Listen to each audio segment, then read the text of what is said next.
সমাজের মধ্যে বিষাক্ত যেই পাপগুলা গোনাগুলা, এর মধ্যে একটা গোনা হলো পরকিয়া। আছে না নাই? আজকে সমাজের অনেক মানুষের ঘরের মধ্যে আগুন লাগায় দিয়েছে। অনেক বিল্ডিং গুলা জাহান্নামের একটা রুমের মতো হয়ে গেছে, পরকিয়ার অভিশাপ। কত জঘন্য পর্যায়ে মানুষকে নিয়ে যেতে পারে এই পাপ। একটা ঘটনা বলি, হয়তো 1 মাসের মতো হবে, কিশোরগঞ্জের করিমগঞ্জ একটা মেয়ের নাম হলো মাইশা। মেয়েটা একটা মহিলা মাদ্রাসায় পড়ে, মিশকাত জামাতে। আর 1টা বছর পড়লেই মেয়েটা আলেমা হয়ে যাবে, মাওলানা হয়ে যাবে। মেয়েটার বাবা চাকরির সুবাদে বাড়ির বাহিরে থাকেন। মেয়েটা সকাল বেলায় মাদ্রাসায় চলে যায়, ফিরতে ফিরতে তার আসরের ওয়াক্ত হয়ে যায়। মা বাড়িতে একা। এই মা শয়তানের ধোকায় পড়ে একটা সময় তার ফুফাতো ভাইয়ের সাথে পরকীয়ার সম্পর্কে জড়ায় গেল। স্বামী সন্তানের অনুপস্থিতিতে সে এইবার ফুফাতো ভাইয়ের সাথে পরকীয়ার সম্পর্কে জড়ায় গেল। মেয়েটা একটা সময় বুঝতে পারলো তার মা এমন একটা জঘন্য অপরাধের সাথে জড়ায় গেছে। বুদ্ধিমতী মেয়ে, 17-18 বছর বয়স, খুব ভালো বুঝে। এইবার সে একদিন নিরিবিলি তার মাকে বুঝাইতেছে, মা আপনি যেই কাজটা করতেছেন এটা আল্লাহর কাছে যেমন অপরাধ, সমাজের দৃষ্টিতেও তেমন নিকৃষ্ট জঘন্য কাজ। মা আপনি এই কাজ থেকে ফিরেন, এই কারণে পরকালে কঠিন শাস্তির মুখোমুখি আপনাকে হতে হবে। বলেন তো, মেয়েটা মাকে এই কথাগুলা বলার দ্বারা মায়ের কল্যাণ চায় নাকি অকল্যাণ চায়? কিন্তু যে পাপ করতে করতে নিজের বিবেক বুদ্ধি সব কিছুকে হারায় ফেলছে, ওকে যখন আপনি পাপ থেকে ফিরে ভালো পথে আসার কথা বলবেন, ও আপনার চূড়ান্ত দুশ্মন হয়ে যাবে, ঠিক কিনা? সমাজে এরকম অবস্থা অনেক আছে। মেয়েটা মার কল্যাণকামী হয়ে মাকে গুনার থেকে ফিরতে বলল, কিন্তু মা অন্ধ হয়ে গেছে। গুনাহ করতে করতে মনুষ্যত্ব শেষ হয়ে গেছে, পশুত্বকে হার মানায় ফেলছে। এইবার মা চিন্তা করলো, আমার এই মেয়েটা আমার আনন্দের ক্ষেত্রে বাধা হয়ে গেছে, কি করা যায়? সে এইবার তার ফুফাতো ভাইয়ের সাথে পরামর্শ করলো যে মেয়েটাকে আর দুনিয়াতে বাঁচিয়ে রাখা যাবে না। মা প্ল্যান করতেছে মাইয়াকে মাইরা ফেলবে, চিন্তা করছেন? দুজনের মধ্যে পরামর্শ শেষ। একদিন মাদ্রাসা থেকে মেয়েটা বাড়ি ফিরল। আসরের নামাজের আজানের সময় বাড়িতে ফেরার পর আগের থেকেই দুইজনে প্রস্তুত। এইবার মেয়েটা ঘরে ঢোকার পরে পেছন দিক দিয়ে দরজাটা আটকায় দেওয়া হলো। দুইজনে মিলে মেয়েটাকে চেপে ধরলো। মা আর মায়ের ফুফাতো ভাই দুইজনে মিলে মেয়েটাকে চেপে ধরলো। কি করলো? হায়রে, বলতেও তো কষ্ট লাগে। মানুষ এত নিচে কেমন করে নামতে পারে কল্পনাতীত। এইবার মা যেই মেয়েটাকে গর্ভে ধারণ করেছে, 2 বছর পর্যন্ত দুধ পান করায়ছে, ওই মা নিজে সহযোগিতা করে তার ফুফাতো ভাইকে দিয়ে মেয়েটাকে ধর্ষণ করালো।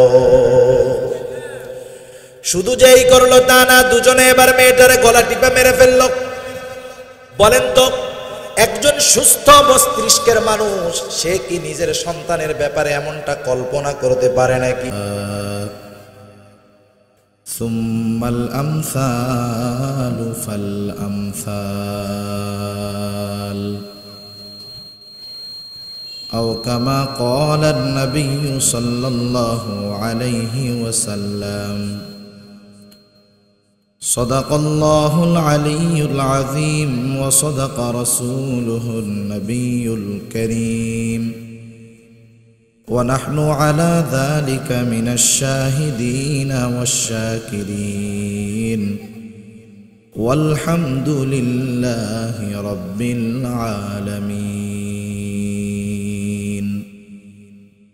সুবহানাকা লা ইলমা লানা ইল্লা মা আল্লামতানা ইন্নাকা আনতাল আলিমুল হাকীম।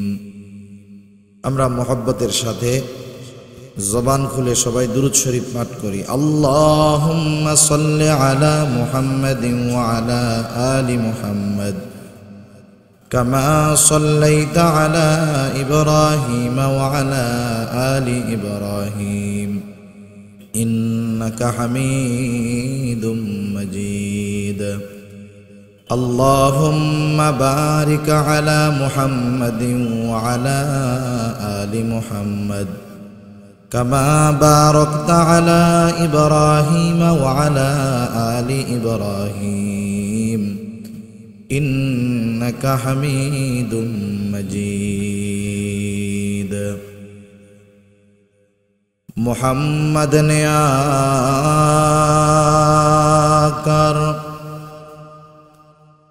کفر کو مٹایا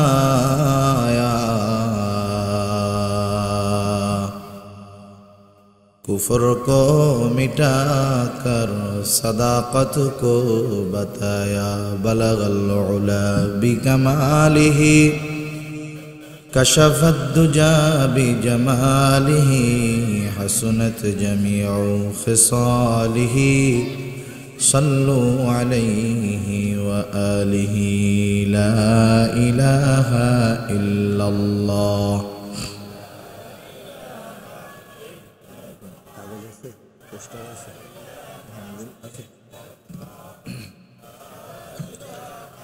إلا الله لا إله إلا الله لا إله إلا الله لا إله إلا الله محمد رسول الله صلى الله عليه وسلم আলহামদুলিল্লাহ ঐতিহ্যবাহী নারায়ণগঞ্জ জেলার অন্তর্গত ফতুল্লা পাগলা বাজার বাইতুল ফালাহ বারিকিয়া তাহফিজুল কোরআন মাদ্রাসার উদ্যোগে আয়োজিত 3 দিনব্যাপী 18তম বার্ষিক ওয়াজ ও দোয়ার মাহফিল হাফেজ ছাত্রদের দস্তরবন্দি উপলক্ষে ও এলাকাবাসীর উদ্যোগে আয়োজিত আজকের এই ওয়াজ ও দোয়ার মাহফিলের সম্মানিত শ্রদ্ধেয় সভাপতি আমন্ত্রিত প্রধান অতিথি বিশেষ অতিথি সহ সম্মানিত শ্রদ্ধেয় উলামায়ে কেরাম সামনে উপস্থিত মুরব্বিয়ানে কেরাম সমবয়সী যুবক বন্ধু স্নেহের ছোট ভাই এবং পর্দার অন্তরালে অবস্থানরতা সম্মানিতা শ্রদ্ধেয়া মা ও বোন দয়াময় আল্লাহ রব্বুল আলামিনের দরবারে অগণিত শুকর যে মহান মালিক আমাদের হায়াতে বরকত দিয়ে সুস্থ রেখে তার মহান হুকুম এশার নামাজ আদায়ের পরে দুনিয়ার অন্যতম দামি একটি মজলিসে আসার বসার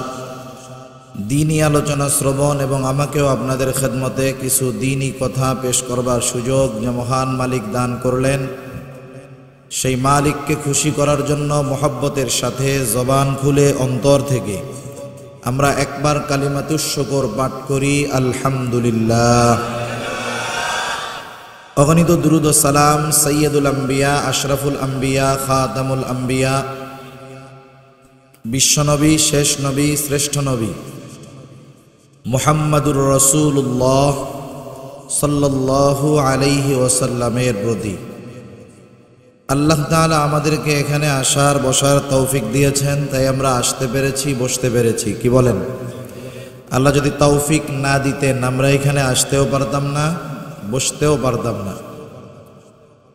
বড় বাজার এখানে যে মানুষ আছে তার চাইতে চারদিকে মানুষ বেশি না কম আমাদের দেশে অনেক মানুষ আছে যার ঘর মসজিদের সাথে কিন্তু এই লোকটা জুমার নামাজেও হাজিরা দিতে পারে না এমন লোক আছে না নাই আবার কত মানুষ আছে মসজিদ থেকে তার ঘর তার বাসা অনেক দূর আলহামদুলিল্লাহ এই লোকটার মসজিদে যাওয়া কখনো বাদ যায় না এমন লোক আছে না নাই অনেক সময় এমন হয় যে কাছের মানুষ নামাজে যেতে পারে না দূরের মানুষের নামাজ বাদ যায় না ঠিক না অনুরূপভাবে আল্লাহ তাআলা যাকে তৌফিক দেন সেই দ্বীনি কাজ করতে পারে আল্লাহর তৌফিক ছাড়া কেউ দ্বীনি কাজ করতে পারে না আমরা আল্লাহ তাআলার কাছে দোয়া করি আল্লাহ তাআলা আমাদের সবাইকে বেশি বেশি দ্বীনি কাজে শরীক হওয়ার তৌফিক দান করুক আমরা এখন আছি দুনিয়ার সবচাইতে দামি মজলিসের মধ্যে দুনিয়ার সবচাইতে উত্তম জায়গা হলো মসজিদ, আর দুনিয়ার সবচাইতে উত্তম মজলিস হলো যেই মজলিসে আল্লাহর স্মরণ করা হয়। এক কথায় জিকিরের মজলিস, ওয়াজ মাহফিলের মজলিস, তাফসিরুল কোরআন মাহফিলের মজলিস, ইসলাহি মজলিস, যাই বলেন না কেন, প্রত্যেকটা দিনই মজলিস হলো দুনিয়ার অন্যতম দামি মজমা। এখানে আসলে বসলে লাভ কি? কিছু দিনই কথা শুনে আমল করতে পারলে তো আলহামদুলিল্লাহ, আর যদি আমল করার সুযোগ নাও হয়, হাদিসের মধ্যে আল্লাহর নবী জানিয়ে দিয়েছেন শুধুমাত্র এই মজলিসের সম্মানার্থে এখানে এসে বসলেই আল্লাহর পক্ষ থেকে সগীরা গুনাহ মাফের ঘোষণা হয়ে যায়। শুধু তাই না, সূরা জিলজালের তাফসিরে ইবনে কাসিরের মধ্যে এসেছে কিয়ামতের দিন প্রত্যেকটা মানুষের পক্ষে অথবা বিপক্ষে অনেকেই সাক্ষী দিবে। এর মধ্যে স্থান এবং সময়ও আল্লাহ তাআলার কাছে সাক্ষী দিবে, কারণ সেই দিন জমিন তার উপরে সংগঠিত সব ঘটনা সব আল্লাহ তাআলার কাছে বলে দিবে। কে জমিনের উপরে কি পাপ করেছে, কি নেকের কাজ করেছে, আল্লাহ তাআলার আদেশে জমিন সেদিন আল্লাহ তাআলার কাছে সব প্রকাশ করে দিবে। তাহলে এই মজলিসে এসে বসার পর যারা বসলো, যতটুকু সময় বসবে কমপক্ষে গুনাহ করবে না, ঠিক কিনা বলেন? এই সময়টা তার গুনাহ হবে না, পাপ হবে না, গীবত হবে না, অন্য কোনো দুনিয়াবি কাজে সে ব্যস্ত থাকবে না। এখানে বসবে, এই জায়গা এবং সময় তার জন্য কিয়ামতে তার পক্ষে সাক্ষী হয়ে যেতে পারে, ঠিক কিনা বলেন? আর আল্লাহ তাআলা যদি এই আশা বসা কবুল করে নেন, হতে পারে এটা আমাদের নাজাতের কারণও হয়ে যেতে পারে। আল্লাহ কবুল করুক, জোরে বলি আমিন। আমি আপনাদের খেদমতে পবিত্র কোরআনুল কারীমের সূরা আলে ইমরানের শেষ আয়াত ও পবিত্র কোরআনুল কারীমের সর্ববৃহৎ সূরা বাকারা থেকে 3টা আয়াত ও রাসূল আকরাম সাল্লাল্লাহু আলাইহি ওয়াসাল্লামের অগণিত হাদিস থেকে একটা হাদিস পাঠ করেছি। আল্লাহ তাআলার কাছে তৌফিক চাই, অল্প সময়ের মধ্যে আল্লাহ তাআলা আমার জবান দিয়ে কিছু কথা বের করেন, যে কথাগুলা আমাদের সবার জন্য দুনিয়া এবং আখিরাতে কল্যাণকর হয়। আবারও বলি আমিন। সম্মানিত উপস্থিতি, এখানে আমরা যারা আছি মোটামুটি আলহামদুলিল্লাহ সবাই মুমিন, তাই না? আল্লাহ সুবহানাহু ওয়া তাআলা আমাদেরকে শুধু মুমিন হতে বলেন নাই, আল্লাহ তাআলা সফল মুমিন হতে আমাদেরকে উদ্বুদ্ধ করেছেন। বিশাল বড় বাজার, অনেক ব্যবসায়ী আছে, বলেন তো সব ব্যবসায়ী কি সফল ব্যবসায়ী হতে পারছে নাকি? সব ব্যবসায়ী সফল ব্যবসায়ী হতে পারে না, কিন্তু সবার মনের তামান্না আমি যেন একজন সফল ব্যবসায়ী হতে পারি। যারা রাজনীতি করেন তারাও চিন্তা করে যে আমি জানি সফল একজন রাজনীতিবিদ হতে পারি, কিন্তু বলেন সবাই কি সফল রাজনীতিবিদ হতে পারে? পারে না। হার লাইনে প্রত্যেকটা জায়গায় প্রত্যেকটা মানুষ তার অবস্থান থেকে সফলতার সর্বোচ্চ শিখরে পৌঁছাতে চায়, সবাই চায়, কিন্তু সবাই পারে না। সফলতা কাকে বলে? আমরা তো সফলতা দুনিয়ার সাথে সম্পৃক্ত করে ফেলছি। আমরা মনে করি দুনিয়ার লাইনে মানুষ অল্প সময়ে, অল্প অর্থে, অল্প মেধায় যে দুনিয়াবি লাইনে সফল হতে পারে, আমরা তাকে বলি সফল মানুষ। যেমন সফল ব্যবসায়ী, সফল রাজনীতিবিদ, সফল উদ্যোক্তা। আসলে সফল কে? মূলত সফল কে আমাদেরকে জানিয়ে দিয়েছেন আল্লাহ তাআলা পবিত্র কোরআনুল কারীমের মধ্যে। মূলত সফল কে? আল্লাহ তাআলা বলেন, ফামান যুহজিহা আনিন নার ওয়া উদখিলাল জান্নাতা ফাকাদ ফাজ। আল্লাহ রাব্বুল আলামিন বলেন, যে আগুন থেকে বেঁচে গেল তথা জাহান্নাম থেকে বাঁচলো, জান্নাতে প্রবেশ করতে পারলো, আল্লাহ তাআলা বলেন ফাকাদ ফাজ, সেই লোকটা সফল হয়ে গেল। তাহলে আল্লাহ তাআলার সংজ্ঞায় সফলতা টাকা পয়সা সম্মান ক্ষমতার সাথে সম্পৃক্ত বিষয় নয়, বরং সফলতার সম্পৃক্ততা হলো জাহান্নাম থেকে বেঁচে জান্নাতে যাওয়ার সাথে। দুনিয়ার মধ্যে কে সফল আর কে বিফল এটা কারো গায়ের সাথে লাগায়া দেওয়া থাকে না। যেমন একটা ছেলে যখন পরীক্ষার হলের মধ্যে পরীক্ষা দেয়, যত ভালো পরীক্ষা দিক আর যত মন্দ পরীক্ষা দিক, বলেন তো হল থেকে বের হওয়ার পরে তার গায়ের মধ্যে পাস অথবা ফেল এটা কি লেখা থাকে নাকি? কে ফেল করলো আর কে পাস করলো পরীক্ষার 3 মাস পরে যখন রেজাল্ট দেওয়া হবে তখন সেটা জানা যাবে। দুনিয়ার মধ্যেও কোন মানুষটা সফল হলো বিফল হলো এটা মূলত জানা যাবে কিয়ামতের ময়দানে। আল্লাহ রাব্বুল আলামিন যেই দিন ফলাফল দিবেন, আমার আপনার দুনিয়ার আমলের পরিপূর্ণ প্রতিদান দিবেন। আল্লাহ তাআলা বলেন, ওয়া ইন্নামা তুওয়াফাউনা উজুরাকুম ইয়াওমাল কিয়ামাহ ফামান যুহজিহা আনিন নার ওয়া উদখিলাল জান্নাতা ফাকাদ ফাজ। আল্লাহ রাব্বুল আলামিন বলেন, ওয়া ইন্নামা তুওয়াফাউনা উজুরাকুম ইয়াওমাল কিয়ামাহ, দুনিয়ার মধ্যে যে যেমন আমল করেছে তার আমলের পরিপূর্ণ প্রতিদান আল্লাহ তাআলা কিয়ামতের ময়দানে দিবেন। যে জাহান্নাম থেকে বাঁচবে জান্নাতে যাবে সে পেয়ে যাবে গোল্ডেন A+। অনুরূপভাবে দুনিয়ার ময়দানেও বিষয়টা এমন, পরীক্ষার হলে কিন্তু ফলাফল ঘোষণা হয় না, ফলাফল ঘোষণা হয় 3 মাস পর। কিন্তু একটা বিষয় নিশ্চিত, কোন ছেলেটা A+ পাবে কোন ছেলেটা ফেল যাবে এটা তো পরীক্ষার হল হতেই মোটামুটি নিশ্চিত হয়ে যায়। কারণ যেই ছেলেটা সাদা খাতা জমা দিয়ে 3 মাস পরে যদি গোল্ডেন A+ এর আশা করে, বলেন তো তার এই আশা বোকামি ছাড়া অন্য কিছু নাকি? এটা তো চরম বোকামি এবং মূর্খতা হবে। পরীক্ষার হলে ভালো লিখতে হবে, জবাব দিতে হবে, তাহলেই আশা করা যায় 3 মাস পর ভালো একটা ফলাফল গোল্ডেন A+ এর সুখবর পাওয়া যাবে। সেজন্য ভালো ফলাফল যে চায় পরীক্ষার হলের 3 ঘন্টা সে যথাযথ সময়টা কাজে লাগায়। অনুরূপভাবে যেই মানুষটা পরকালে সফল হতে চায় দুনিয়ার এই অল্প সময়টা সে কিন্তু কাজে লাগায়। কি কাজে লাগায়? আল্লাহ তাআলা সফল হওয়ার জন্য যেই পদ্ধতিগুলো আল্লাহ বলে দিয়েছেন, দুনিয়ার মধ্যে মুমিন সফল মুমিন হওয়ার আশায় আল্লাহ তাআলার ওই বাতায়া দেওয়া সফলতার গুণাবলীগুলা দুনিয়ায় মুমিন অর্জন করে। তাহলে সফলতার বীজ দুনিয়াতে বপন করতে হবে, ঠিক কিনা বলেন? আল্লাহ তাআলা সূরা আলে ইমরানের শেষ আয়াতের মধ্যে মুমিনদেরকে 4টি গুণে গুণান্বিত হতে বলেছেন।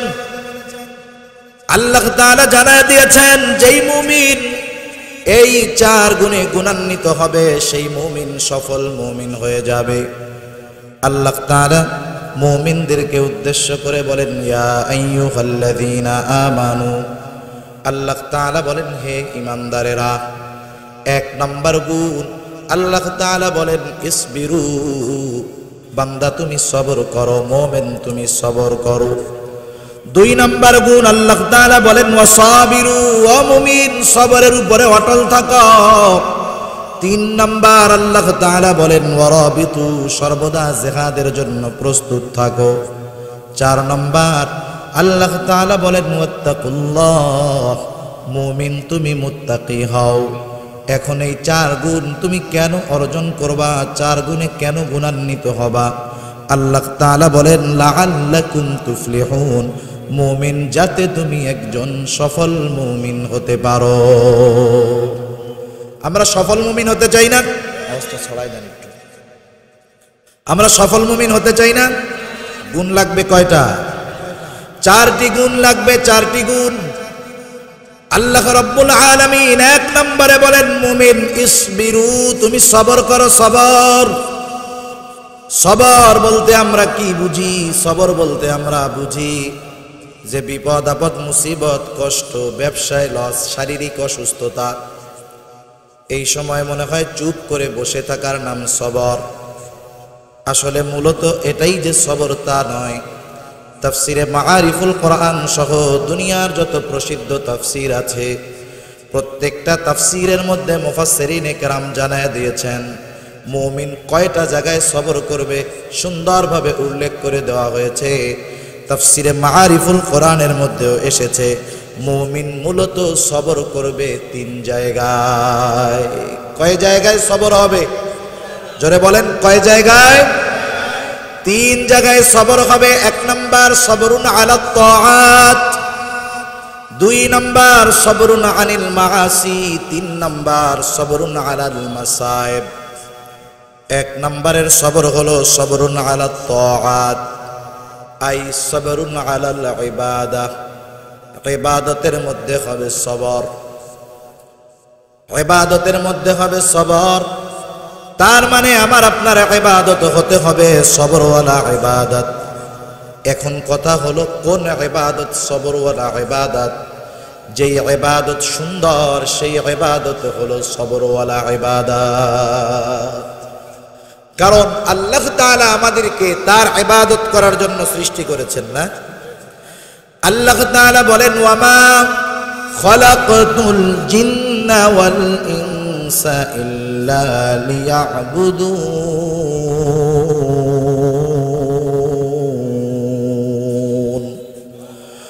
আল্লাহ রাব্বুল আলামিন বলেন আমি মানুষ এবং জিনকে আমার ইবাদত করার জন্য সৃষ্টি করেছি। আমরা যদি জিজ্ঞাসা করি আয় আল্লাহ ইবাদত করতে হবে কত ইবাদত, আল্লাহ তাআলা বললেন আল্লাযী খালাকাল মাউতা ওয়াল হায়াতা লিয়াবলুয়াকুম আইয়ুকুম আহসানু আমালা। আল্লাহ রাব্বুল আলামিন বললেন তিনি আল্লাহ যিনি মৃত্যু এবং জীবনকে সৃষ্টি করেছে। কেন মৃত্যু এবং জীবনকে আল্লাহ তাআলা সৃষ্টি করলেন? আল্লাহ বলেন লিয়াবলুয়াকুম, তোমাদের পরীক্ষা করার জন্য। কিসের পরীক্ষা? আল্লাহ তাআলা বলেন পরীক্ষা হলো আইয়ুকুম আহসানু আমালা, পরীক্ষা হলো তোমাদের কার আমল কত সুন্দর। তাহলে বুঝে থাকলে বলেন নিয়ত যার সুন্দর আমল তার সুন্দর, নিয়ত যার সুন্দর আমল তার সুন্দর। এখন যদি আমি আপনি আমার আপনার আমলকে সুন্দরে পরিণত করতে চাই, বেশ কয়েকটা জিনিসের প্রয়োজন। এর মধ্যে উল্লেখযোগ্য জিনিস হলো 2টা। কয়টা? জোরে বলেন। আমার আপনার গোটা জিন্দেগির আমলগুলা সুন্দর হয়ে যাবে। অনেকগুলা জিনিস আছে, কিন্তু এর মধ্যে মোস্ট ইম্পর্ট্যান্ট বিষয় হলো 2টা। এই 2টা জিনিস লাগবেই। যেই ইবাদতের সাথে এই 2টা জিনিস থাকবে না, ওই ইবাদত যত বড় হোক যত বেশি হোক, ওই ইবাদত আল্লাহ তাআলার কাছে গ্রহণযোগ্য হবে না। আল্লাহর কাছে ইবাদত সুন্দর হতে হলে 2টা জিনিস লাগবেই। 1 নাম্বার যেটা লাগবে সেটার নাম হলো ইখলাস, নিয়তের পরিশুদ্ধতা। আল্লাহর নবী এই জন্য বলেন আখলিস দীনাকা ইয়াকফিকাল আমালুল কলিল। নবী আমার বলেন তোমার ঈমান খাঁটি করো, অর্থাৎ তোমার নিয়তকে পরিশুদ্ধ করো। অল্প আমল নাজাতের জন্য যথেষ্ট হয়ে যাবে। তাহলে ইবাদত যদি সুন্দর হতে হয়, ইবাদত যদি সবরওয়ালা করতে হয়, 1 নম্বরে দরকার নিয়তের পরিশুদ্ধতা। নিয়তের পরিশুদ্ধতা বিহীন কোনো ইবাদত আল্লাহর কাছে গ্রহণযোগ্য হবে না। বরং কি হবে, কেউ যদি আল্লাহর সন্তুষ্টি ব্যতীত অন্য কারো সন্তুষ্টির জন্য ইবাদত করে, সেই ইবাদত তার জাহান্নামে যাওয়ার কারণ হয়ে যাবে।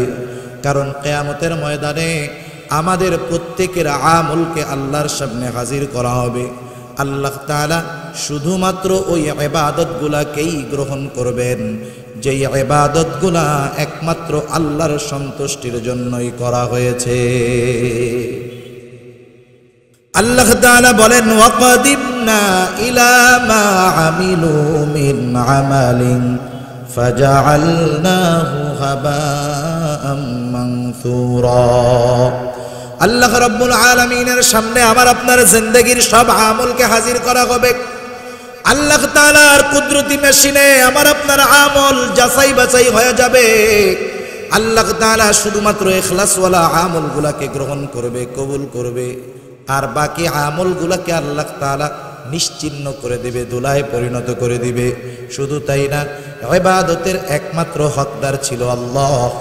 ইবাদত অন্য কারো সন্তুষ্টির উদ্দেশ্যে করার কারণে আল্লাহর হক নষ্ট করা হবে, আর আল্লাহর হক নষ্ট করার কারণে আল্লাহর আদালতে অপরাধী হিসাবে আমাকে আপনাকে দাঁড়াতে হবে। তাহলে বলেন, গোটা জিন্দেগির সব আমল কার সন্তুষ্টির জন্য হবে? ছোট হোক বড় হোক, সব ইবাদত হবে আল্লাহর সন্তুষ্টির জন্য। 2 নাম্বার যেই জিনিসটা লাগবে সেটার নাম হলো সুন্নাত। সুন্নাতবিহীন কোনো ইবাদত দুনিয়াতে নাই। খেয়াল দিয়া কথাগুলা শুনবেন, সুন্নাতবিহীন কোনো ইবাদত দুনিয়াতে নাই। দুনিয়াতে যত ইবাদত আছে প্রত্যেকটা ইবাদত সুন্নাতের একটা প্রকার। আমাদের দেশে আমাদেরকে অনেক সময় সংজ্ঞা বুঝায় যে সুন্নাত হলো এইটা করলে সওয়াব, না করলে গুনাহ নাই। বিষয়টা এমন না। কিছু সুন্নাত আছে যেগুলা ফরজ। ভাই টুইট কমায় আওয়াজটা ছাড়ে। কিছু সুন্নাত আছে যেগুলা হলো ফরজ, কিছু সুন্নাত আছে যেগুলা ওয়াজিব, আর কিছু সুন্নাত তো স্বাভাবিক সুন্নাত। আর কিছু বিষয় এমন আছে দুনিয়া বিকাশ, কিন্তু ওর সাথে যদি সুন্নাতের ছোঁয়া দিয়ে দেওয়া হয় ওই ইবাদতটাও আমলে পরিণত হয়ে যায়। 1 নাম্বার বিষয় হলো কিছু সুন্নাত আছে যেগুলা ফরজ। একটা মিসাল দিলে বুঝতে সহজ হবে। যেমন ঈমানের পরে সবচাইতে গুরুত্বপূর্ণ ইবাদত হলো নামাজ। নামাজ কত গুরুত্বপূর্ণ একটা ইবাদত রাসূল আকরাম সাল্লাল্লাহু আলাইহি ওয়াসাল্লাম আমাদেরকে জানায়া দেন, আউয়ালু মা ইউহাসাবু বিহিল আবদু ইয়াউমাল কিয়ামাতিস সালাত। আল্লাহর নবী বলেন, কিয়ামতের দিন সর্বপ্রথম নামাজের হিসাব নেওয়া হবে। শুধু তাই না, নবীজি আমার বলেন, আস-সালাতু ইমাদুদ্দিন, মান আকামাস সালাতা ফাকাদ আকামাদ-দ্বীন ওয়া মান তারাকাহা ফাকাদ হাদামাদ-দ্বীন। আল্লাহর নবী বলেন, নামাজ হলো দ্বীনের স্তম্ভ। যে নামাজ কায়েম করলো সে দ্বীন প্রতিষ্ঠা করলো। ওয়া মান তারাকাহা ফাকাদ হাদামাদ-দ্বীন। যে নামাজ পরিত্যাগ করলো, নামাজ ছেড়ে দিল, সে দ্বীন ধ্বংস করলো। তাহলে একজন বেনামাজি সে শুধু নিজের ক্ষতি করে না, বরং গোটা দ্বীনের ক্ষতি করে, ঠিক কিনা? নবীজি আমার আর এক হাদিসের মধ্যে বলেন, বাইনাল আবদি ওয়া বাইনাল কুফরি তারকুস সালাহ। আল্লাহর নবী কাফের এবং মুমিনের মধ্যে পার্থক্যকারী ইবাদত হিসাবে নামাজকে আল্লাহর নবী নির্ধারিত করেছেন। কত গুরুত্বপূর্ণ একটা ইবাদত। এই নামাজটা হলো ফরজ। আমরা জানতে পেরেছি পবিত্র কোরআনুল কারীম থেকে, কারণ আল্লাহ রব্বুল আলামিন কোরআনুল কারীমের মধ্যে 82 জায়গায় নামাজের কথা বলেছেন। বুঝতে হবে আল্লাহ তাআলা কোনো জিনিসকে ফরজ করার জন্য 82 বার বলার দরকার নাই, একবার বললেই এটা যথেষ্ট। তাহলে নামাজ ফরজ জানলাম কোরআনে, ঠিক না? এখন নামাজ কিভাবে পড়বো? আল্লাহর নবী বলেন, নামাজ কিভাবে পড়বা? সল্লু কামা রাআইতুমুনি উসাল্লি। নামাজ আমাকে যেভাবে পড়তে দেখো, নামাজ সেইভাবে পড়ো। তাহলে দেখেন, নামাজ ফরজ করলো আল্লাহ, নামাজ পড়তে হবে কিভাবে শিখায়া দিলেন মুহাম্মাদুর রাসূলুল্লাহ সাল্লাল্লাহু আলাইহি ওয়াসাল্লাম। আল্লাহর নবী যেটা শিখায় দিলেন। সুন্নাত কাকে বলে? নবীজির কথা, কাজ, মৌন সম্মতি, এটাকে বলা হয় সুন্নাত। তাইলে আল্লাহর নবী নামাজ শিখায়া দিলেন। নামাজ যেই পদ্ধতিতে পড়ি, এই পদ্ধতিটা হলো নবীজির শিখায়া দেওয়া পদ্ধতি, ঠিক না? এটাও সুন্নাত। কিন্তু এই সুন্নাত কি এমন নাকি যে এইটা করলে সওয়াব, না করলে গুনাহ নাই? এমন? জোরে বলেন, এমন? তাহলে এই সুন্নাত হলো ফরজ। আবার কিছু সুন্নাত আছে যেগুলা ওয়াজিব। যেমন সারা দুনিয়ার ফুকাহায়ে কেরাম এই ব্যাপারে একমত, যাদের দাড়ি লম্বা হয়, 1 মুষ্টির বেশি হয়, তারা কমপক্ষে 1 মুষ্টি দাড়ি রাখবেই। যার হয় না তার কথা ভিন্ন, কিন্তু যার হয় কিন্তু সে রাখে না। আমরা দোয়া করি যারা রাখতে পারে না আল্লাহ তাআলা তাদের দাড়ি রাখার তৌফিক দিয়া দিন। এক মুষ্টি রাখতেই হবে দাড়ি, এটা সারা দুনিয়ার ফুকাহায়ে কেরাম একমত। দাড়ি রাখা সুন্নাত, তবে এই সুন্নাতটা এমন নয় যে রাখলে সওয়াব, না রাখলে গুনাহ নেই। দাড়ি যদি কেউ এক মুষ্টির কম রাখে, যেটা এক মুষ্টির লম্বা হওয়ার মতো অবস্থা হয়, এই রকম দাড়ি যদি কেউ ইচ্ছাকৃতভাবে এক মুষ্টির কম রাখে, অবশ্যই তার ওয়াজিব তরকের গুনাহ হতে থাকে। আবার কিছু সুন্নাত স্বাভাবিক সুন্নাত করলে সওয়াব, না করলে গুনাহ নেই। আবার দুনিয়াবি কিছু কাজের সাথে যদি সুন্নাতকে লাগায় দেওয়া হয়, ওই কাজটাও ইবাদত হয়ে যায়। দৈনন্দিন জীবনে এমন অনেক কাজ আমরা করি, যেমন আমরা প্রত্যেকেই জরুরত সারার জন্য প্রস্রাব পায়খানায় যাই কি যায় না? আপনাদের এলাকায় এমন কেউ আছে নাকি না হুজুর 2-4-6 মাস যাওয়া লাগে না? আসেনি এরকম? 2-4 দিন না খাইয়া থাকা যায়, কিন্তু ওইটা চাপ দিলে সব শেষ, ঠিক না? এটা আমরা দৈনন্দিন কাজগুলা করাই লাগে। কেউ যদি সারা জিন্দেগি কোনোদিন এই প্রস্রাব পায়খানা না করে, যদিও এটা সম্ভব না, কিন্তু সে যদি না করে, বলেন তো প্রস্রাব পায়খানা না করার কারণে গুনাহ হবে নাকি? গুনাহ হবে।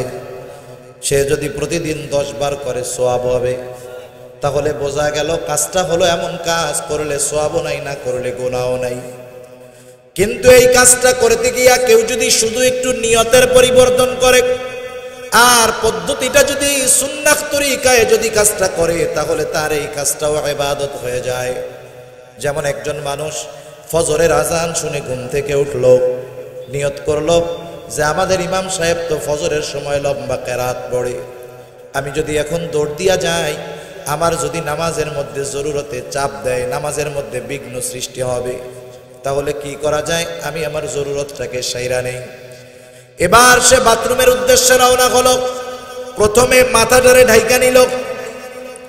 মাথা গামছা দিয়ে ঢাকুক, কোনো কাপড় দিয়ে ঢাকুক, আর টুপি দিয়ে ঢাকুক, মাথা ঢাকা সুন্নাত। শুধু সুন্নাত তা নয়, এই সুন্নাতটা হলো বিজ্ঞানসম্মত সুন্নাত। দুনিয়াতে যত সুন্নাত আছে সব সুন্নাতগুলা বিজ্ঞানসম্মত। সুন্নাত আগে, বিজ্ঞান পরে। আল্লাহ রাসূল সিদ্ধান্ত দিয়ে দিয়েছেন আগে, আর বিজ্ঞান 1500 বছর পরে বলতেছে না এটা আমাদের জন্য উপকারী। কিন্তু আল্লাহর নবী 1500 বছর আগে বলছেন এটা আমার সুন্নাত, এইভাবে তোমরা আমল করবা। সুবহানাল্লাহ। কেন? বিজ্ঞানীরা বলতেছে যে বাথরুমের মধ্যে হাজার হাজার ব্যাকটেরিয়া আছে। মাথার চুল হলো স্পর্শকাতর জায়গা, মাথাটা একটা স্পর্শকাতর জায়গা। মাথার চুল আমরা কত ছোট রাখি, এরপরেও 2-4-10-15 দিন মাথায় যদি শ্যাম্পু সাবান না দেওয়া হয়, মাথার মধ্যে খুশকিতে বইরা যায়, ঠিক না? কিন্তু দাড়ি কত বড় হয় বলেন তো? দাড়িতে কি সহজে খুশকি হয় নাকি? দাড়িতে খুশকি হয় না, কিন্তু ছোট চুল এর মধ্যে ময়লা জমে। কারণটা কি? মাথার চামড়া এবং চুল এটা ময়লাকে খুব আকর্ষণ করে। বাথরুমের মধ্যে হাজারো ব্যাকটেরিয়া থাকে। যখন মানুষ মাথা ঢেকে বাথরুমে যায়, ওই ব্যাকটেরিয়াগুলা মাথা ঢাকা থাকার কারণে তার মাথার স্কিনে, তার মাথার চামড়া এবং চুলের উপরে কোনো আক্রমণ করতে পারে না। যাদের খুশকি হয়, এক সময় মাথার মধ্যে ওই খুশকি থেকে ঘা হয়, ইনফেকশন হয়, বড় ক্ষতি হয়ে যায়। আবার কিছু কিছু জায়গায় এমনটা দেখা যায়, আমরা আমাদের টয়লেটগুলা এখন তো আধুনিকতার মানে হলো ঘরের মধ্যে পায়খানা, ঠিক না? আধুনিক কারা? যার ঘরের মধ্যে পায়খানা যত বেশি। আর আগে বাথরুম থাকতো অনেক দূরে, আর এখন যেইখানে বাথরুম ওইখানে ওযু, সব গোসল এক জায়গায়। অনেকে বোঝে না, ব্রাশ মেসওয়াক বাথরুমের মধ্যে রেখে দেয়, এটা রাখা ঠিক না। ব্যাকটেরিয়ার আক্রমণে ওইগুলা দিয়ে যখন দাঁত মাজবে, হতে পারে তার পেটের সমস্যা হতে পারে। এজন্য ব্রাশ মেসওয়াক এগুলা বাথরুমের বাইরে রাখার অভ্যাস করতে হবে। করা যাবে না ইনশাআল্লাহ? এরপরে সে বাথরুমের দিকে গেল, মাথা ঢেকে। বাথরুমে ঢোকার আগে সে দোয়া পড়বে, দোয়া পড়লো। এবার বাম পা দিয়ে বাথরুমের মধ্যে ঢুকলো। এইবার হাজত ছাড়ার জন্য যতটুকু কাপড় না উঠালেই নয় ততটুকু কাপড় উঠায় নিল।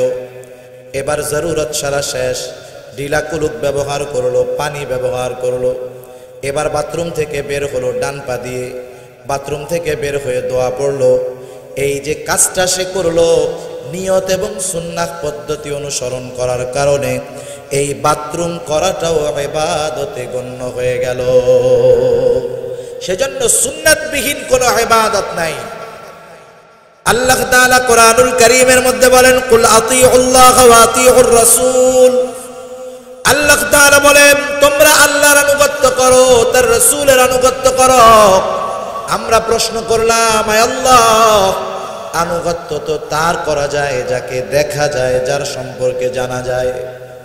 আপনার আনুগত্য কিভাবে করব? আল্লাহ তাআলা আমাদের এই প্রশ্নের জবাব জানিয়ে দিয়ে বললেন, মাইয়ুতির রাসূলা ফাকাদ আতা আল্লাহ। আল্লাহ তাআলা বলেন, যে আমার রাসূলের আনুগত্য করলো সে আমি আল্লাহর আনুগত্য করলো। আমাদের গোটা জিন্দেগীর ইবাদত সুন্নাতের মধ্যে আছে। সুবহানাল্লাহ। এখন বুঝে থাকলে বলেন, ইবাদত যদি সুন্দর করতে হয় কয়টা জিনিস দরকার? দুইটা জিনিস লাগবেই লাগবে। এক নাম্বার হলো ইখলাস, দুই নাম্বার হলো সুন্নাত। এইটা যদি আমাদের ইবাদতের মধ্যে চলে আসে, আমার আপনার ইবাদত হয়ে যাবে সুন্দর, আমার আপনার ইবাদত হয়ে যাবে সবরওয়ালা ইবাদত। সবরের দ্বিতীয় প্রকার সবরুন আনিল মাআসি, গুনার থেকে বাঁচার মধ্যে সবর। আজকে তো আমাদের দুনিয়ার অবস্থা এমন, দিন যত যায় বলেন তো গুনাহ তত বাড়ে না কমে? দিন যত যায় অপরাধ বাড়ে না কমে? বরং আজকে মানুষ গুনাহ করতে করতে এমন একটা অবস্থায় চলে যায়, সে গুনাহ করতে করতে হিতাহিত জ্ঞান শূন্য হয়ে যায়। এমন কিছু কাজও সমাজের মানুষ করে বসে যেটা মানুষ সুস্থ অবস্থায় কল্পনাও করতে পারে না। গুনাহ মানুষকে কোথায় নিয়ে যেতে পারে এর অনেক উদাহরণ আমাদের সামনে আছে। কষ্ট লাগে না। সেজন্য সমাজে যত পাপ বাড়বে এই ধরনের ঘটনা দিন যাবে আর বাড়বে। ঠিক কিনা বলেন? দুনিয়ার আইন দিয়ে অপরাধকে দমন করা যায় না, দুনিয়ার আইন দিয়ে পাপকে নির্মূল করা যায় না। পাপ যদি নির্মূল করতে হয় আল্লাহ তাআলার পক্ষ থেকে পদ্ধতি, সলিউশন আমাদের জানায় দেওয়া হয়েছে। সেই পদ্ধতি যতক্ষণ না আমরা অবলম্বন করব ততক্ষণ পর্যন্ত দুনিয়ায় যত ব্যবস্থাপনা গ্রহণ করা হোক না কেন মানুষকে পাপ মুক্ত জিন্দেগির দিকে আহ্বান করা যাবে না। সমাজে পাপ বাড়বে আর সমাজে অশান্তি অরাজকতা, সাথে সাথে আল্লাহ তাআলার পক্ষ থেকে ভূমিধস ভূমিকম্পন বাড়তে থাকবে। ঠিক কিনা বলেন? রাসূল আকরাম সাল্লাল্লাহু আলাইহি ওয়াসাল্লামের আবির্ভাবের পূর্বে ওই সময়টাকে বলা হয় আইয়ামে জাহেলিয়াতের সময়। ওই সময়ের অনেক চিত্র ঐতিহাসিকগণ আমাদের খেদমতে তুলে ধরছেন। কেমন ছিল সেই সময়ের অবস্থা একটা উদাহরণ দেই। একদিন এক রাস্তার পাশে দুইজন যুবক বসে আছে, দুই ভাইতে দুইজনে গল্প করতেছে। হঠাৎ করে একজন গর্ভবতী মহিলা ওই রাস্তার পাশ দিয়ে হেঁটে যায়। এইবার ওই দুই বন্ধু বলা বলি শুরু করলো। একজন আরেকজনরে বলে, বলতো এই মহিলার পেটে কি ছেলে না মেয়ে? দুই বন্ধু তর্কাতর্কি শুরু করে দিল। একজন বলে ছেলে, আরেকজন বলে মেয়ে। ছেলে অথবা মেয়ে দুইজনের তর্কাতর্কি শুরু করে দিল। এইবার একটা পর্যায়ে সিদ্ধান্তে উপনীত হতে পারে না, ও বলে ছেলে, ও বলে মেয়ে। এক পর্যায়ে দুই বন্ধু তাদের তর্ক প্রচন্ড আকার ধারণ করলো। একজন আরেকজনকে বলতেছে, বেটা এত তর্কাতর্কির কি দরকার, চল মেয়েটার কাছে যাই, ওর পেটটা ফেড়ে দেখি পেটের মধ্যে ছেলে নাকি মেয়ে। এই ধরনের কাজ তাদের কাছে খুব সাধারণ কাজ ছিল, সাধারণ কাজ, কোনো ব্যাপার না। এর চাইতে কত জঘন্য কাজ তারা করত। শুধু তাই না, রাস্তা দিয়ে ভাই তার যুবতী বোনকে নিয়ে হেঁটে যায়, পছন্দ হয়েছে ধরে ভাইয়ের কাছ থেকে বোনকে ছিনায় নিয়ে গেল। বাবার সাথে মেয়েটা হেঁটে যায়, পছন্দ হয়েছে, দিনের আলোয় সিনায় নিয়ে গেল, কেউ বাধা দেওয়ার নাই। এই মানুষগুলার পরিস্থিতি কেমন ছিল? অথচ এই মানুষগুলাই যখন ঈমান আনলো, আল্লাহর নবীর সান্নিধ্যে আসলো, এরাই হয়ে গেল নবীজির পরে দুনিয়ার সর্বশ্রেষ্ঠ মানুষ। এই মানুষগুলাই এক সময় দিনের আলোতে যুবতী নারী, সুন্দরী নারী, বাবার সাথে নিরাপদ না। কিন্তু এই মানুষগুলাই যখন ঈমান আনলো, কিছুকাল পরে তাদের নৈতিকতা, তাদের চরিত্র কেমন হলো? রাতের আধারে যদি একটা সুন্দরী যুবতী মেয়ে তার প্রয়োজনে ইয়েমেনের রাজধানী সানাআ থেকে সুদূর হাজারামাউত পর্যন্ত রাতের বেলায় একাকীও হেঁটে যেত, একটা যুবক ছিল না ওই মেয়েটার সামনে বাধা হয়ে দাঁড়ায়। কত সুন্দর নিরাপত্তা! গোনামুক্ত সমাজ এইরকম নিরাপত্তা দিতে পারে, ঠিক কিনা বলেন? এই যে যুবক একাকী সুযোগ থাকার পরেও একাকী একজন সুন্দরী রমণীর সামনে বাধা হয়ে দাঁড়ালো না, পুলিশের ভয়, সিসি ক্যামেরার ভয়, তাহলে কিসের কারণে? সেই কারণ এখনো আছে, কিন্তু সেই কারণের প্রয়োগ নাই। ওই কারণের প্রয়োগ যদি আমরা প্রত্যেকেই আমাদের জিন্দেগিতে করি, বুকে হাত দিয়ে বলা যায়, কসম করলে কসম ভাঙতে হবে না, হলফ করলে হলফ নষ্ট হবে না। ওই পদ্ধতি যদি আমরা প্রত্যেকে আমাদের জীবনের সাথে প্রয়োগ করি, একদিন, 2 দিন, 3 দিন, একটা সময় আমার আপনার গুনাহমুক্ত জিন্দেগি গঠন করা সহজ হয়ে যাবে। গুনাহমুক্ত জীবন হলো পুত পবিত্র একটা জীবন। যে জীবন গুনাহে ভরা, ও জীবন অশান্তিতে ভরা, ঠিক কিনা বলেন? এখন আমরা গুনার থেকে বাঁচতে চাই না? সবাই আমরা গুনার থেকে বাঁচতে চাই। কেমনে বাঁচবো? জামানা তো গুনাহ থেকে বাঁচার চাইতে গুনাহ করা সহজ। গুনাহ থেকে বাঁচা কঠিন, গুনাহ করা সহজ। একটা সময় গুনাহ করার জন্য গুনার কাছে যাওয়া লাগতো, এখন আর গুনাহ করার জন্য গুনার কাছে যাওয়া লাগে না। প্রযুক্তির কল্যাণে পকেটের মধ্যে গুনাহ নিয়ে ঘোরা যায়। যেখানে মন চায়, যা মন চায়, যেভাবে মন চায়, সেই গুনাহ করা যায়, দেখা যায়, ঠিক কিনা বল? এখন গুনার থেকে বাঁচবো কেমনে? থিওরি আল্লাহ তাআলা জানায় দিয়েছেন। বলেন তো, যেই যুবক ছেলেটার বদ অভ্যাস আছে, যুবতী মেয়েদেরকে টিজিং করে, এমন একটা যুবক যদি তার বাবার সাথে ওই পাগলার বাজারে যায়, বলেন তো ওই জায়গায় যদি সুন্দরী একটা নারী আসে, বিশ্ব সুন্দরীও আসে, যুবকটা সাথে তার বাবা থাকার কারণে মেয়েটাকে টিজিং করবে নাকি? ও চিন্তা করবে, এখন যদি আমি কিছু করি তাহলে বাবা দেখে ফেলবে, লজ্জার ব্যাপার। তাহলে আমরা বাবা দেখে ফেলবে, ভাই দেখে ফেলবে, প্রতিবেশী দেখে ফেলবে, আত্মীয় স্বজন দেখে ফেলবে, প্রশাসনের লোক দেখে ফেলবে, সিসি ক্যামেরায় রেকর্ড হয়ে যাবে। এই কারণে আমরা গুনাহ করি না। আমি আপনি বাবার দেখাকে ভয় পাই, প্রতিবেশীর জানাকে ভয় পাই, কিন্তু আল্লাহ তাআলার দেখা, জানা, শোনাকে আমি আপনি ভয় পাই না। অথচ আমি আমার বাবা, আত্মীয় স্বজনের ব্যাপারে লজ্জাশীল। আল্লাহর নবী বলেন, মুমিন সবচাইতে বেশি লজ্জাশীল হবে আল্লাহর ব্যাপারে, ঠিক কিনা বলেন? আল্লাহ তাআলা তো আমাকে আপনাকে দেখে, কেমন দেখা দেখে?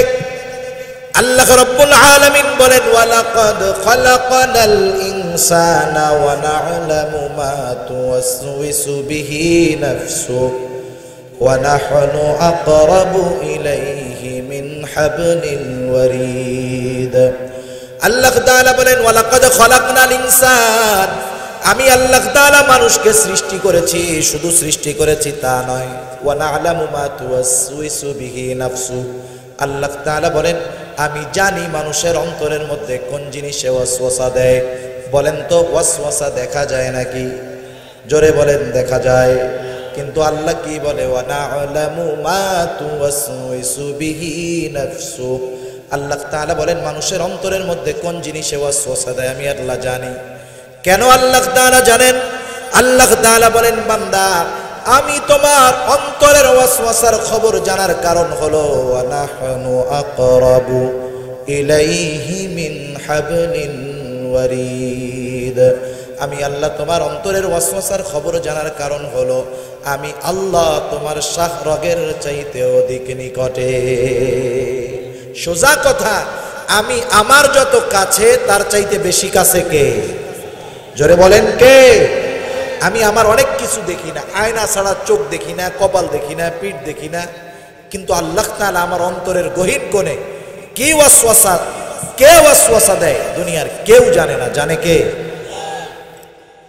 শুধু তাই না, আল্লাহ রাব্বুল আলামিন এর পরে বলেন ইয ইয়াতালাক্কাল মুতালাক্কিয়ানি আনিল ইয়ামিনি ওয়া আনিশ শিমালি কাঈদ মা ইয়ালফিযু মিন কাওলিন ইল্লা লাদাইহি রাকীবুন আতীদ। আল্লাহ তাআলা এর পরে আমাদেরকে জানায় দিলেন তিনজন ফেরেশতা আমাদের প্রত্যেকের সাথে আছে। দুইজন ফেরেশতা, একজন ডান কাঁধে আর একজন বাম কাঁধে। সম্মানিত লেখক দয় আল্লাহ বলেন কিরামান কাতিবিনা ইয়ালামুনা মা তাফআলুন। আল্লাহ তাআলা বলেন সম্মানিত লেখক দয় জানে তোমরা কি আমল করো। আমি ভালোটা করলেও জানে, মন্দটা করলেও জানে। শুধু জানে তা নয়, ভালোটা করলে ডান কাঁধের ফেরেশতা লেখা রাখে, মন্দটা করলে বাম কাঁধের ফেরেশতা লেখা রাখে। আর একজন ফেরেশতার ব্যাপারে আল্লাহ তাআলা বলেন মা ইয়ালফিযু মিন কাওলিন ইল্লা লাদাইহি রাকীবুন আতীদ। আল্লাহ রাব্বুল আলামিন আমাদের প্রত্যেকের সাথে একজন সদা তৎপর ফেরেশতা নিযুক্ত করে রাখছেন। আল্লাহ তাআলা বলেন মা ইয়ালফিযু মিন কাওল, আমরা আমাদের জবান দিয়ে যেই শব্দ নিক্ষেপ করি, যেই কথাগুলা বলি, ওই সদা তৎপর ফেরেশতা সাথে সাথে আমাদের কথাগুলাকে রেকর্ড করে নেয়। আমার কথা রেকর্ড হয়, আমার কর্ম সম্পর্কে ফেরেশতারা জানে এবং লেখে। শুধু তাই না, আমি যাদেরকে দ্বারা গুনাহ করাই তারাও আমার বিপক্ষে সাক্ষী হয়ে যাবে। এই যে কিরামান কাতিবিন, সম্মানিত লেখক দয়, একজন আমার ডান কাঁধে আর একজন আমার বাম কাঁধে, একজন ভালোটা লেখে একজন মন্দটা লেখে। কিয়ামতের ময়দানে আমার গোটা জিন্দেগির কর্মগুলাকে ফাইল বানাইয়া কিয়ামতের ময়দানে আল্লাহর আদেশে ছেড়ে দেওয়া হবে। যার নামে যেই ফাইল, সেই ফাইল তার কাছে চলে যাবে। কেউ ডান হাতে তার ফাইল পাবে, আমলনামা পাবে, কেউ বাম হাতে তার আমলনামা পাবে। কেউ ডান হাতে পাবে, কারো বাম হাত বুকের মধ্য দিয়ে চিরে পিছনে নিয়ে যাওয়া হবে, বাম কাঁধে আমলনামা দেওয়া হবে। আমলনামা হাতে দেওয়ার পর আল্লাহ তাআলার পক্ষ থেকে ঘোষণা হবে ইকরা কিতাবাকা কাফা বিনাফসিকাল ইয়াউমা আলাইকা হাসিবা। আল্লাহ তাআলার পক্ষ থেকে বলা হবে ইকরা কিতাবাক, তুমি পড়ো তোমার আমলনামা, তুমি পড়ো তোমার কিতাব। কাফা বিনাফসিকাল ইয়াউমা আলাইকা হাসিবা, আজকের দিন তোমার নিজের হিসাব নেওয়ার জন্য তুমি নিজেই যথেষ্ট। যে যেই ভাষার লোক হোক না কেন, আমলনামা যেই ভাষায় হোক না কেন পড়তে পারবে, পড়ার যোগ্যতা আল্লাহ দিয়ে দিবে। এইবার আমলনামা দেখে অবাক হয়ে যাবে, বলবে মালি হাদাল কিতাব লা ইউগাদিরু সগীরাতাও ওয়ালা কাবীরাতান ইল্লা আহসাহা। কেমন কিতাব রে এটা, একটা ছোট বড় কর্ম ছুটা যায় নাই। গোটা জিন্দেগিতে যা কিছু করা হয়েছে সব কিছু এই কিতাবের মধ্যে চলে আসছে।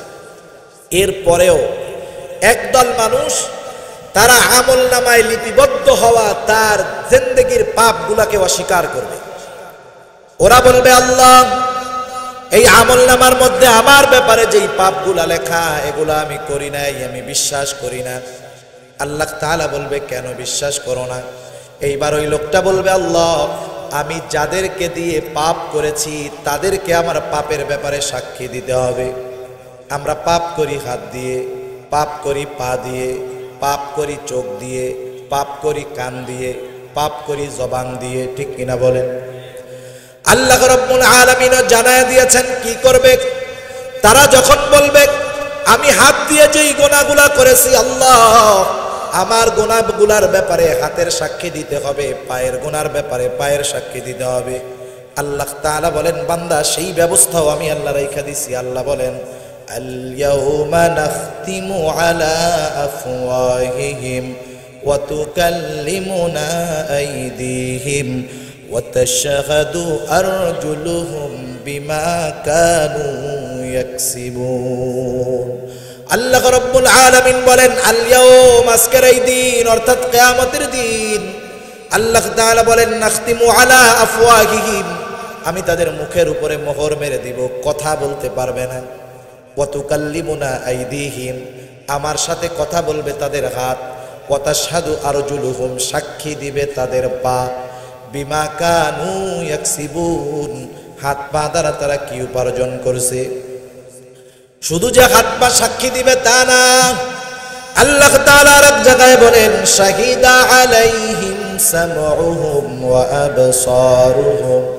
ওয়া জুলুদুহুম বিমা কানু ইয়ামালুন আল্লাহ রাব্বুল আলামিন বলেন শাহিদা আলাইহিম তাদের বিপক্ষে সাক্ষী দিবে সামউহুম তাদের কান ও আবসারুহুম তাদের চোখ ওয়া জুলুদুহুম তাদের চামড়া বিমা কানু ইয়ামালুন এই চোখ এই কান এই চামড়া জবান দিয়ে তারা কি অপরাধ করেছে আল্লাহর কাছে বলে দিবে দুনিয়াতে পাপ করার সময় কারো হাত কি কথা বলে নাকি জোরে বলেন কথা বলে কান দিয়া রাতের পর রাত যদি গান শুনে কান কি মানা করে নাকি চোখ দিয়ে সারাটা রাত যদি মোবাইলে গোনা দেখে গোনা বলেন তো চোখ কখনো মানা করে নাকি জবান দিয়া যদি কাউরে গালি দেয় অশ্লীল ফাহেসা কথা বলে বলেন তো জিহ্বা কোনো সময় মানা করে নাকি কিন্তু কিয়ামতের দিন এরা যখন কথা বলবে যেই মানুষের বিপক্ষে তারা সাক্ষী দিবে সে অবাক হয়ে যাবে হতবাক হয়ে যাবে এইবার বলবে কালু লিজুলুদিহিম লিমা শাহিদতুম আলাইনা বলবে ওরে চামড়া আজকে আমার বিরুদ্ধে কেন তোমরা সাক্ষী দাও দুনিয়াতে তো কোনোদিন কথা বলতে পারো নাই কোনোদিন মানা করো নাই আজকে কেমন করে কথা কও কেমন করে তুমি সাক্ষী দাও আল্লাহ তাআলা কি জবাব দিবে তারা সেটাও জানায় দিলেন এইবার অঙ্গ প্রত্যঙ্গগুলা বলবে ক্বালু আনতাকানাল্লাহুল্লাযী আনতাকা কুল্লা শাই ওরা সেই দিন বলবে আজকে আমাদেরকে কথা বলার ক্ষমতা তিনি দিয়েছেন যিনি সবাইকে কথা বলার ক্ষমতা দিয়েছেন বলেন তো তিনি কে আল্লাহ তাআলা সেই দিন তাদেরকে কথা বলার ক্ষমতা দিবে আমি দুনিয়াতে আমার অঙ্গ প্রত্যঙ্গের দ্বারা যত গুনাহ করেছি আমার হাত আল্লাহর কাছে বলে দিবে আমার পা বলে দিবে আমার কান বলে দিবে আমার চোখ বলে দিবে আমার জবানটাও বলে দিবে এখন আসেন গুনাহ থেকে বাঁচবো কেমনে ভাই আপনি মোবাইলটা হাতে নিলেন মোবাইলের মধ্যে ভালো আছে মন্দও আছে কিন্তু বিশ্বাস করতেই হবে ভালোর চাইতে মন্দটাই বেশি ঠিক কিনা জীবনের প্রয়োজনে মোবাইল ইন্টারনেট ব্যবহার করা লাগতে পারে স্বাভাবিক কিন্তু মানুষ তো এমনভাবেই সৃষ্ট হয়েছে যে গুনার জিনিস অপরাধের জিনিস অবৈধ জিনিসের প্রতি তার নফস একটু টানে বেশি এখন প্রথমে আপনি মোবাইলে ঢুকলেন ইউটিউবে আপনি একটা সিনেমা দেখবেন খারাপ ভিডিও দেখবেন বলেন তো ওই মুহূর্তে যদি আপনার বাপ আসে বলবেন নাকি যে আব্বা আসেন আপনি আর আমি এক লগেই দেখি আজকে হ্যাঁ কইব গোষ্ঠী উদ্ধার হয়ে যাবে তাহলে বাপ আসতেছে টের পাইলেই মোবাইল বন্ধ মোবাইলটা সামনে আসার সাথে সাথে কয়েকটা চিন্তা এটাই আমাদের জীবনের গতিপথকে পাল্টাতে পারে এক নম্বর চিন্তা মোবাইলে আমি যা দেখি আমার সাথে কে দেখে জোরে বলেন কে দেখে বিশ্বাস হয় আল্লাহ তাআলা দেখে আল্লাহ শোনে শুধু তাই না আমি অন্তরে কি চিন্তা করি দুনিয়ার কেউ জানে না যিনি জানেন কে এক নাম্বার চিন্তা আমার আল্লাহ আমার সর্বহালতে আমাকে দেখতেছে দুই নাম্বার চিন্তা আমার সাথে তিনজন ফেরেশতা আছে এরা কিন্তু সরকারি চাকরিজীবী না যে বৃহস্পতি শুক্র শনিবার ছুটি বিষয়টা এমন না একেবারে যেই দিন থেকে ওই তিনজন আমার আপনার সাথে আছে একেবারে মৃত্যু পর্যন্ত তারা আমার আপনার সাথে থাকবে আমার গুনার ব্যাপারে তারা সাক্ষী হচ্ছে দেখতেছে লিখতেছে শুধু তাই না যেই হাতটা দিয়ে মোবাইলটারে টিপতেছি যেই চোখ দিয়ে মোবাইলটা দেখতেছি যেই কান দিয়ে মোবাইলের আওয়াজগুলা শুনতেছি আল্লাহর কসম এই চোখ এই হাত এই কান আল্লাহর কাছে আমার ওই গুনার বিপক্ষে সাক্ষী হয়ে দাঁড়িয়ে যাবে। ঈমান যদি থাকে, ন্যূনতম ঈমান যার আছে, সেও যদি এই চিন্তাগুলা প্রত্যেকটা পাপের সময় করে, আমার দৃঢ় বিশ্বাস একটা সময় পাপ থেকে সে বাঁচতে পারবে, গুনাহমুক্ত জিন্দেগি হবে, গুনার থেকে সবর করতে পারবে। এটা গেল সবরের দ্বিতীয় স্থান। এইবার সবরের তৃতীয় জায়গা হলো সবরুন আলাল মাসায়েব, বিপদ আপদ মুসিবতের মধ্যে সবর। বিপদ আপদ মুসিবত আসেনি আমাদের? আছে। এটা আল্লাহর তরফ থেকেই আসে। আল্লাহ তাআলা মুমিনের ঈমানকে বিপদ আপদ মুসিবতের মাধ্যমে পরীক্ষা করেন। একটা ছেলে যত মেধাবী ছাত্র হোক, সে যদি পরীক্ষা না দেয় তাহলে তার মেধার কোনো মূল্যায়ন হয় না, ঠিক না? আল্লাহ রাব্বুল আলামিন বলেন, আমি মুমিনের ঈমানের পরীক্ষা নিব। আল্লাহ তাআলা বলেন, ওয়ালা নাবলুওয়ান্নাকুম বিশাইইম মিনাল খাউফি ওয়াল জু'i ওয়া নাকসিম মিনাল আমওয়ালি ওয়াল আনফুসি ওয়াস সামারাত। আল্লাহ তাআলা বলেন, ওয়ালা নাবলুওয়ান্নাকুম, আমি অবশ্যই তোমাদের পরীক্ষা নিব। পরীক্ষা আল্লাহ তাআলা নেবেন আগেই জানায় দিয়েছেন। শুধু তাই না, পরীক্ষাগুলা কোন কোন পদ্ধতিতে হতে পারে আল্লাহ তাআলা একটা সংক্ষিপ্ত শর্ট সাজেশন দিয়ে দিলেন। আল্লাহ তাআলা বলেন, পরীক্ষা হতে পারে বিশাইইম মিনাল খাউফ, কিছু ভয়ের মাধ্যমে আমি আল্লাহ তোমাদের পরীক্ষা নিব। ও মুমিন, ঈমান এনেছো, নিজেকে মুমিন দাবি করো, কিন্তু মাঝে মধ্যে ঈমানের কারণে ভীতির সম্মুখীন হবে না, এমনটা হবে না। তোমাকে মাঝে মধ্যে ঈমানের কারণে বিভিন্ন থ্রেট, হুমকি ধমকির সম্মুখীন হওয়া লাগতে পারে। এরপরে আল্লাহ তাআলা বলেন, ওয়াল জু', ক্ষুধা তথা অভাব দারিদ্রতার মাধ্যমে আমি আল্লাহ তোমাদের পরীক্ষা নিব। এরপরে আল্লাহ তাআলা বলেন, ওয়া নাকসিম মিনাল আমওয়াল, আমি আল্লাহ মালের ক্ষতির মাধ্যমে তোমাদের পরীক্ষা নিব। এরপরে আল্লাহ তাআলা বলেন, ওয়াল আনফুস, জীবনের ক্ষতির মাধ্যমে আমি পরীক্ষা নিব। মুফাসসিরিনে কেরাম বলেন, জীবনের ক্ষতি হতে পারে স্বয়ং নিজের, হতে পারে কোনো প্রিয়জনের। এরপরে আল্লাহ রাব্বুল আলামিন বলেন, ওয়াস সামারাত, ফসলের ক্ষতির মাধ্যমে আমি আল্লাহ পরীক্ষা নিব। আল্লাহ তাআলা পরীক্ষা নিবেন। বলেন তো, আমরা যত বিপদ আপদ মুসিবতে পতিত হই, এই বিপদ আপদ মুসিবতে আমাদেরকে ফেলে পরীক্ষা করেন কে? কারণ ঈমানের ভিত্তি সমূহের মধ্যে অন্যতম একটি ভিত্তি হলো ওয়াল কদরি খায়রিহি ওয়া শাররিহি মিনাল্লাহি তাআলা, তাকদীরের ভালো মন্দ, কল্যাণ অকল্যাণ সব আল্লাহর তরফ থেকেই আসে। তাহলে ভালোটাও দেয় আল্লাহ, মন্দটাও দেয় আল্লাহ। এখন আল্লাহ আমাদেরকে বিপদে ফেলায়া কি পরীক্ষা করতে চায়? আল্লাহ তাআলা পরীক্ষা করতে চায়, বান্দা বিপদ আপদ মুসিবতে পড়ে আমি আল্লাহকে ভুলে অন্য কোনো দিকে যায় নাকি। এজন্য আল্লাহ তাআলা বিপদ আপদ মুসিবতে পড়লে কি করণীয় এটাও আল্লাহ বলে দিয়েছে। সুবহানাল্লাহ। শুধু যে আল্লাহ পরীক্ষা নেবেন তা না, পরীক্ষায় যখন আমরা পড়ে যাব তখন আমাদের কি করণীয় এটাও জানায় দিছে কে? দুইটা আয়াত আগেই আল্লাহ তাআলা বলেন, ইয়া আইয়ুহাল্লাযীনা আমানুস্তাঈনু বিস-সাবরি ওয়াস-সালাহ। আল্লাহ তাআলা বলেন, হে ঈমানদারেরা, ইস্তাঈনু, আমি আল্লাহর কাছে তোমরা সাহায্য চাও। সাহায্য তো তখনই প্রয়োজন যখন বিপদ আপদ মুসিবত আসে, ঠিক কিনা বলে? আল্লাহ তাআলা বলেন, ইস্তাঈনু, বান্দা আমি আল্লাহর কাছে সাহায্য চাও। কেমনে সাহায্য চাইবা? বিস-সাবরি ওয়াস-সালাহ, সবরের মাধ্যমে সাহায্য চাও, এক নাম্বার। এখন কথা হলো, তাহলে সবরটা কাকে বলে? খেয়াল দিয়া শুনবেন। আমরা অনেক ক্ষেত্রে মনে করি সবর হলো হাতটা কাইটা গেছে চুপ করে বইসা থাকা, এটা মনে হয় সবর। বিপদে পড়ছি, দুনিয়ার কোনো ভাইয়ের কাছে সাহায্য চাবো না, এটাই মনে হয় সবর। বিষয়টা মূলত এমন নয়। কারণ কেউ যদি অসুস্থ হয়, আল্লাহর নবী বলেন, তোমরা অসুস্থ হলে চিকিৎসা গ্রহণ করো, এটা আল্লাহর নবীর আদেশ তথা সুন্নাত। আপনার টাকার প্রয়োজন, আপনি এক মুমিন ভাইয়ের কাছে কর্জে হাসানা আনতে গেলেন, এটা সবরের বহির্ভূত নয়। এক কথায় বিপদ আপদ মুসিবতে বৈধ পন্থায় বিপদ থেকে নিষ্কৃতি পাওয়ার চেষ্টা, এটা সবরের বহির্ভূত বিষয় নয়। কিন্তু সমস্যা কখন? একজন টাকার দরকার, একজন আরেকজনের কাছে গিয়া কর্জে হাসানা চাইলো, আর আরেকজন কি করলো? সুদে টাকা দেওয়া লোক আসেনি আপনাকে এলাকায়? ওরে আল্লাহ, এই জায়গাও আছে কাম সারা। আমার মনে হয় বাংলাদেশে পরিস্থিতি এমন, মাটি খুঁড়লেও মনে হয় এখন সুদখোর পাওয়া যাবে, ঠিক কিনা বলেন? সেই জন্যই তো মাঝে মধ্যে এরকম কাঁপুনি, ভূমিকম্প আসে। একজন যায় আর এক মুমিন ভাইয়ের কাছে কর্জে হাসানা আনতে, আর একজন চলে যায় সুদখোরের কাছে সুদে টাকা আনতে।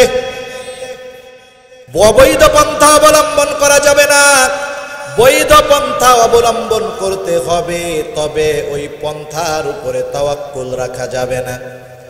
যেমন করোনা চলতেছে, টিকা দেন, মাস্ক লাগান, ভালো কথা, কিন্তু এই পদ্ধতি গ্রহণ করলেন, ভালো কথা, কিন্তু এই পদ্ধতির প্রতি ইয়াকিন থাকবে না। ইয়াকিন হবে কার উপর? একটা যুবক হসপিটালের মধ্যে রাত 2টার সময় একাকী নামাজ পড়তেছে। নামাজটা শেষ করে দীর্ঘ সময় আল্লাহর দরবারে রোনাজারি করলো। পাশের থেকে আরেকজন মুরব্বী যুবকের এই কর্মকাণ্ড দেখে একটু অবাক হয়ে গেল। বলে, হায়রে, এখনের যুবকরা তো রাত 3টা পর্যন্ত মোবাইল টিপা ঘুমায়। যখন তাহাজ্জুদের ওয়াক্ত হয়, সুবহে সাদিকের পূর্ব মুহূর্তে যুবকরা মোবাইল রেখা ঘুমায়, আর এই যুবক হসপিটালে একাকী লম্বা সময় নামাজ পড়লো, দোয়া করে, কান্নাকাটি করে, কারণটা কি?